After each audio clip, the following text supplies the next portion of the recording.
ఖమ్మం జిల్లా రఘునాథపాలెం మండలాన్ని అభివృద్ధిలో ముందుంచేందుకు కృషి చేస్తామన్నారు ఎమ్మెల్యే పువ్వాడ అజయ్. రాంక్యతండ, బద్యతండాలో ఏర్పాటు చేసిన సీసీ రోడ్లను ఎమ్మెల్యే ప్రారంభించారు.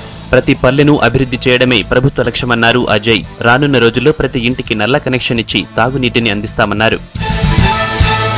రాజన్న సిరిసిల్ల జిల్లా వేములవాడలో పర్యటించారు హైకోర్టు జడ్జి రాజశేఖర్ రెడ్డి. రాజరాజేశ్వర స్వామిని దర్శించుకున్నారు. వేములవాడలో 4,50,00,000తో ఏర్పాటు చేసిన జూనియర్ సివిల్ జడ్జి కోర్టును ప్రారంభించారు. రాష్ట్ర వ్యాప్తంగా జూనియర్ సివిల్ జడ్జి కోర్టులు ఏర్పాటు చేస్తే బాగుంటుందని అభిప్రాయపడ్డారు హైకోర్టు జడ్జి. నిర్మల్ జిల్లా బాసరలో హైదరాబాద్కు చెందిన భక్తుడు చనిపోయాడు. సరస్వతి అమ్మవారిని దర్శించుకునేందుకు కుటుంబ సభ్యులతో వచ్చిన వసంత్ అతిథి గృహంలో గుండెపోటుతో మృతి చెందాడు.